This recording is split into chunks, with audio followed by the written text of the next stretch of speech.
Hello, I'm Leon, the grandfather. And we are Gary and... The grandfather. Wow, good job. So how you doing today? I'm really good, but you know what? Do you know what, Gary? I realized I'm losing my patience sometimes.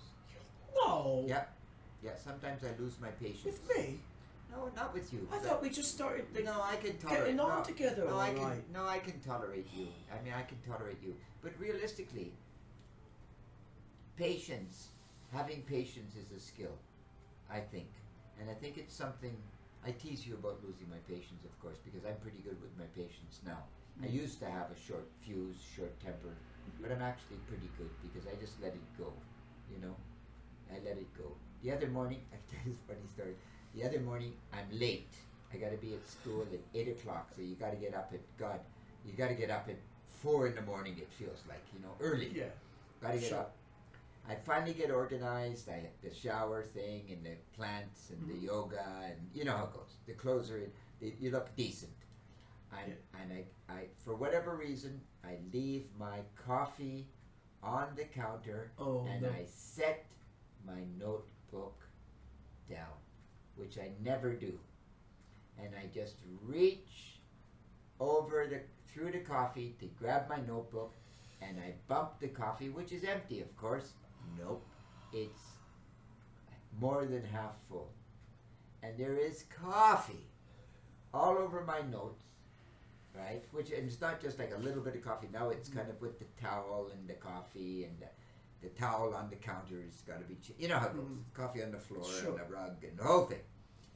And I thought to myself, if this had been 40 years ago, I'd have exploded, screaming, hollering, right? And now I just let it go. Took me a few minutes, took me about 10 minutes to get cleaned up, and just put it in perspective and went to school. I think what the real question is, what all of our watchers, thank you for watching this by the way, are thank you. Curious about is what was the coffee you were drinking? Or black coffee. Yeah, but was this like a especially brewed coffee? Yeah. No, instant coffee. Instant.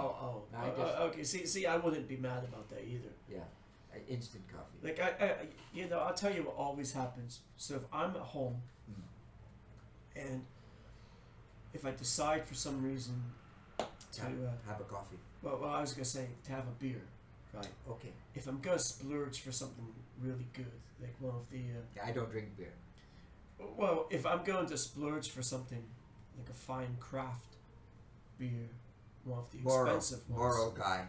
No beer, no booze, no smoking. Well, we're talking about morals. What about the monks? The monks. The who used to brew the abbey ales. Yeah. For the fasting. Yeah, that's true. Yeah. But you ever wonder why they moan when they chant?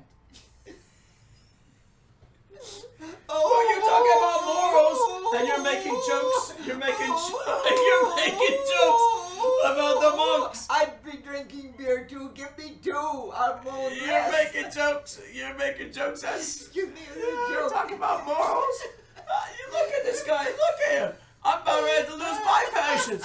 Can't I just say what I want to say? Oh, it's too funny. But anyways, I was gonna say that if I get something good, decide to treat myself to something that's really nice, right?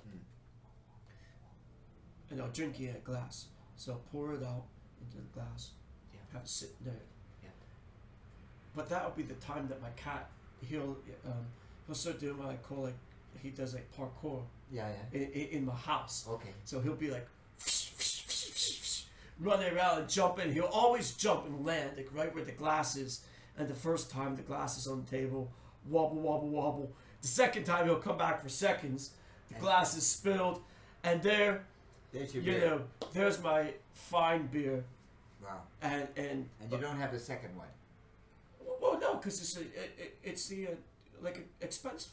Okay. But it only happens if I decide to splurge and get something like really good, high quality, special craft brew. Yeah. If it's something cheap, he never does this. Now so that's what I was asking about the coffee. Yeah, I was yeah. wondering if you would drink this was like Yeah. something really good, or if it's And then just you'd be angry twice, virtually. You spilled it and you wasted it. yeah, Yeah. exactly. Yeah. But yeah, patience. As an aside, I remember once when my children were young, I had to take them someplace, and we got all dressed up in our suits on, our little ties. We looked so good.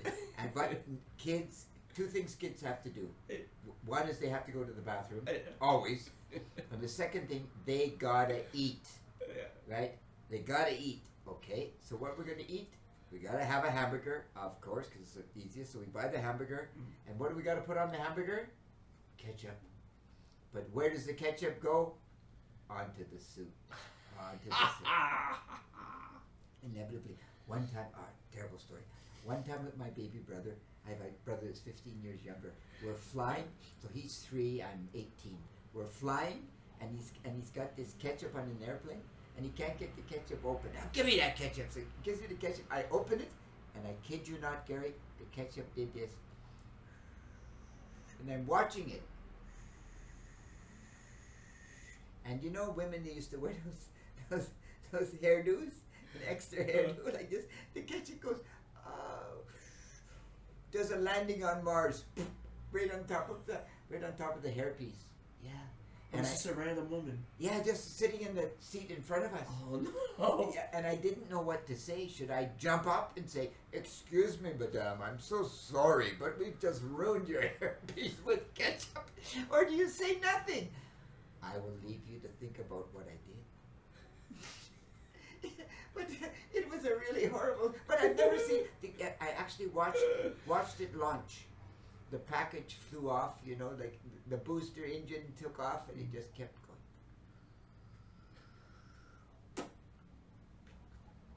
Oh no! But when would you? When would? Yeah, it's very funny. When would you lose your patience? You think? Like when would you really get impatient? When would I lose my When would patience? you get angry? Well, Rudeness makes me upset. Yeah. When did you get I upset? think there's a couple things. Rudeness for sure. Yeah. But I've had to change my definition of rudeness since living in a different area than where I grew up. Okay. There's different Values, I guess. values, and what's rude in one place is not rude somewhere else. So I have to learn to adapt and adopt to that. But well, one thing I see this with, as I told you before, I work with children, young children, 4, 5, 6, upwards through grade school level, but for the most part, a preschool, kindergarten level children, and you have to have patience to begin with to work with young children, because they just don't. They can't understand why that life doesn't just revolve around them. Why you might not be interested in their toy that is really not interesting at all to a 30 or 35 You've or never 40 run the year toy old. around? You've never taken the toy and... But the thing is, even with that, you learn. I've learned, because I used to have a very short temper myself. Someone in my family that I'm very close to. I got it from them. Not gonna mention names. Or relations, but what really got me to mellow out, I think, was just getting older, and just for my job I have to learn to just relax. But the one thing that really tries me is if I have a student who they're not willing to try. I don't care if you're working with someone and they give you wrong answers all day, all night. I don't care if you're teaching music, for example, and they're playing all the wrong notes. or they're solving math problems and they're giving your own answers and this and that. I really don't care because all of these people are trying. If you're trying, at some point they're gonna make progress if they're trying. But it's the people that just sit there and refuse to try and think that if they just wait until you give them the answer and they'll just wait you out. Or the other ones who they will you'll ask them for the answer and they don't know, so they'll wait you out and they realize, no, he's not going to play this game. I say, we could sit here all day if we want to. I have to be here until 5 o'clock, so we could sit here from 12:30 until 5. For all I care. For all I care, I gotta stay here the whole time. So then after about 20 minutes, they realize, yeah, we can't just wait them out. So then they'll just do the other, oh, this, no, this, no, this, no, this, no, this. And then they just, and you're thinking, yeah, it is that, but no, because they're just guessing this is that. For sure. And they're not, and they're still not even trying. And that's the thing that, as an educator, that's what causes me to, it tries my patience. I have methods of not losing my cool, but that's what really starts trying your patience is when you have students who don't try. I don't expect much at all. I just want you to at least see that you're trying to think, even if you're wrong or you're completely, it doesn't matter to me. I just want to see there's something going on upstairs. Yeah, absolutely. Taking off of that, the thing that tries my patience increasingly is a life lived, like I'm old, right?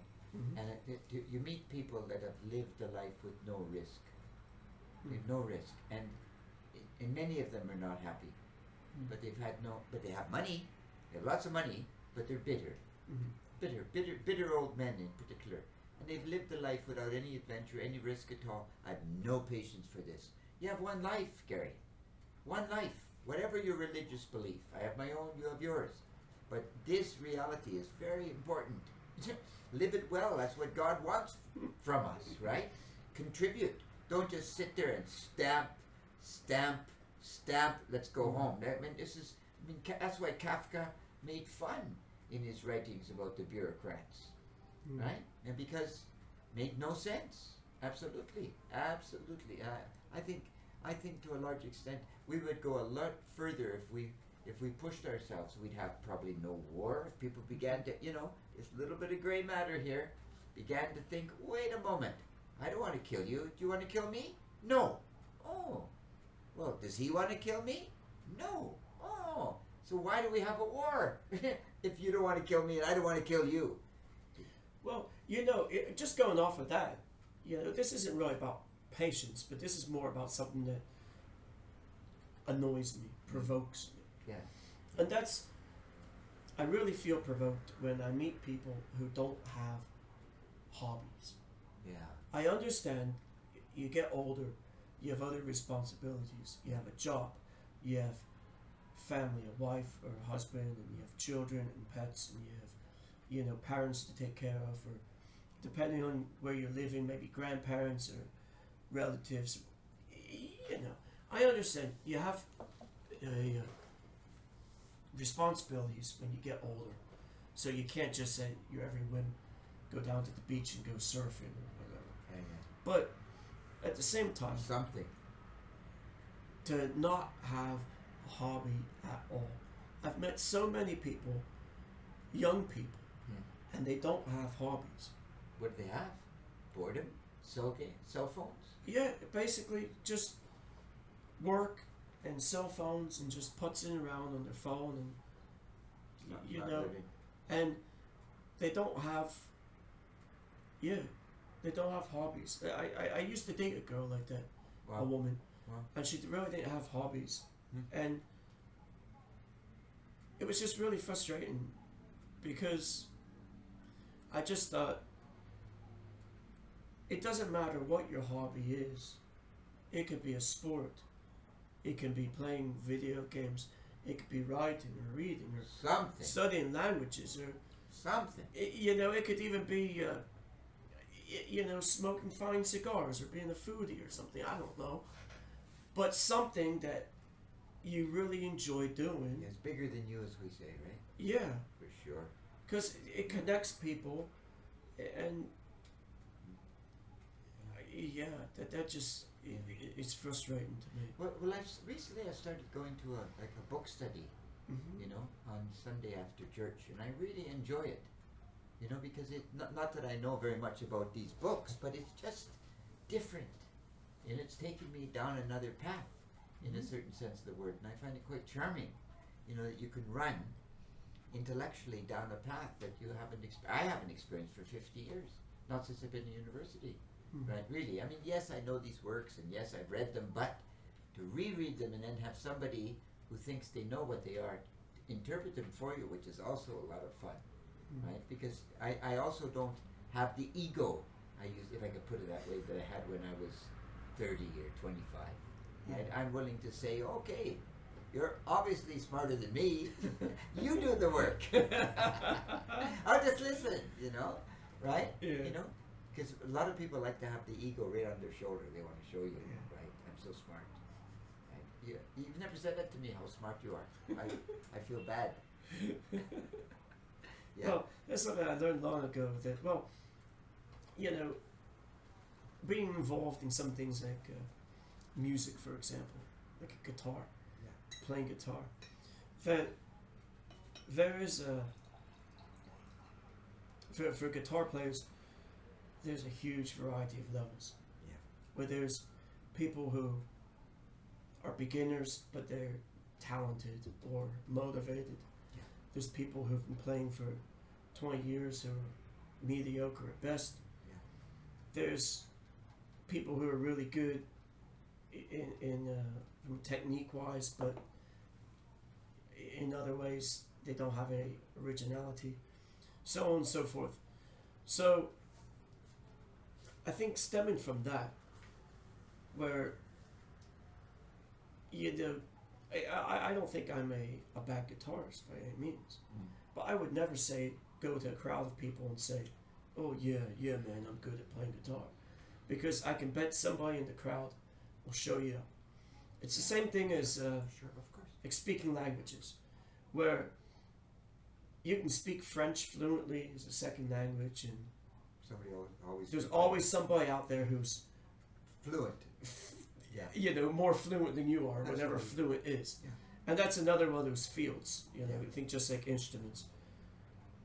So stuff like that, it always kind of put me in this mindset of,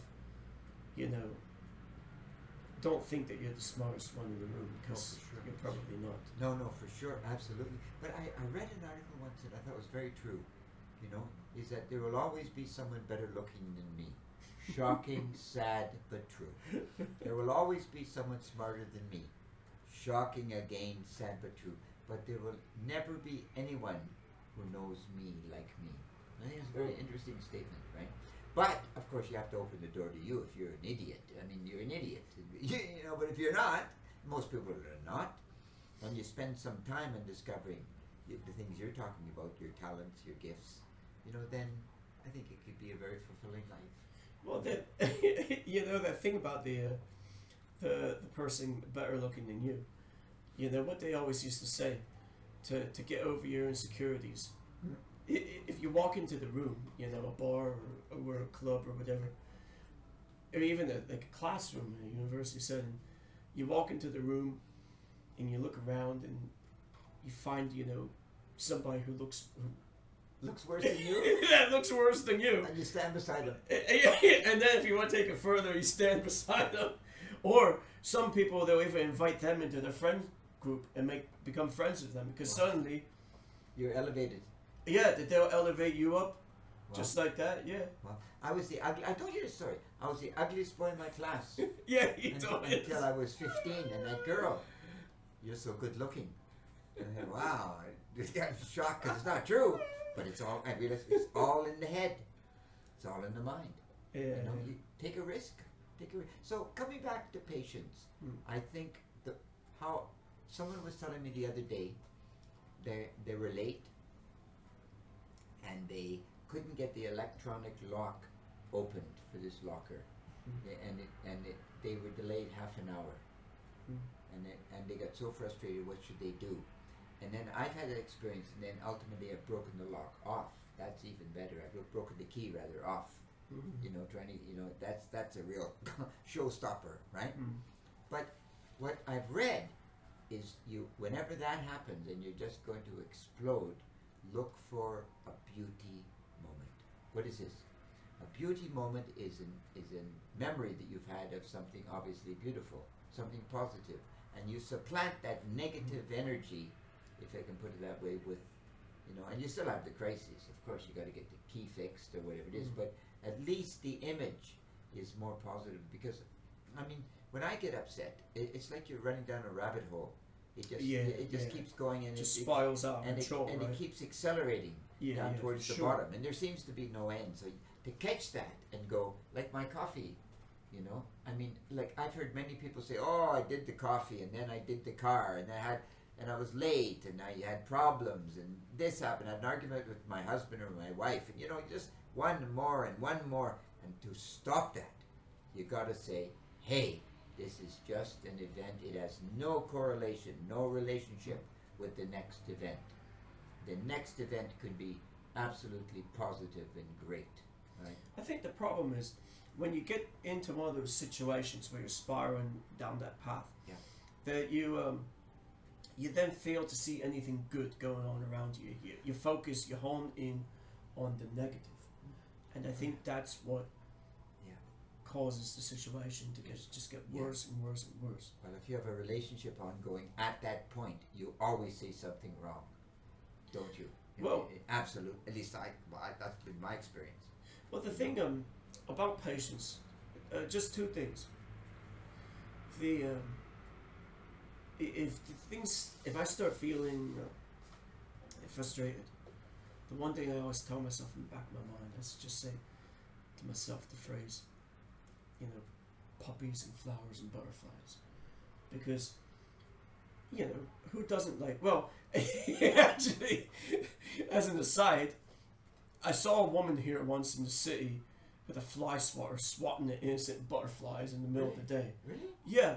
And I just thought, why? I have no idea. Poor thing. I guess she doesn't like butterflies. Wow. It's the strangest thing. Yeah. But there's not enough of them. Yeah. But anyways, I think puppy dogs and butterflies and flowers, that very nice images. These are all very nice things. Yeah. How can you not feel a bit more relaxed and happy thinking about these things? Yeah. Throw the sunshine in there. Yeah, absolutely.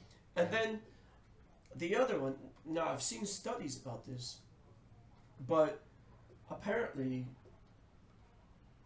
watching cat videos at work is very good to de-stress people. Wow. Yeah. Because, well, again, it's cute. Yeah. They're kind of goofy and funny looking. They do funny, goofy things. And unless you hate cats or are scared of cats, most people are going to, you know, again, I think soft, furry, cuddly animals could be bunny rabbits or puppies, but they're going to, again, feel happiness when they see it, and just going to lower your stress level and then bring you back down to where you want to be. Nice. And there's studies that have shown this with watching cat videos at work, de-stressing people. Cats are nice creatures. Do you know what I think of, Gary? What I think of? Two things. Mm-hmm. Whiskey and dancing girls. Oh, immediately. That's just gonna lead you to more problems later on. No, I'm kidding. Of course, it's a joke. Funny. Yeah. Oh, no. But I can see. But I can. You know, also dogs, little dogs, like you're saying, puppy dogs. Yeah, puppy dogs. Nothing cuter, really. Oh yeah, you know, for really. sure. Right. Really lovely. Well, that's great. Well, good stuff. Well, good luck with your patient, sir. With my patients, I'm not the one, you know, getting flustered from spilling my coffee. Yeah, I know that. But the rest of the day actually went well. But really, my classes lately, Yeah. I've been giving a class on the Aztecs. Fantastic, you know, Aztec music, Aztec culture, and these young people are very interested. So Oh, yeah. I'm sure they're about ready to lose their patience. You just wait. You just wait. It's just like the pot is gonna boil over one of these No times. more, no more Aztec religion for you, babe. Well, yeah. Yeah, it's just right. Well, Well, yeah, no, yes. I guess it's getting late. You Yeah. know, so, time to go. yeah, time to go. Okay. Well, Gary out.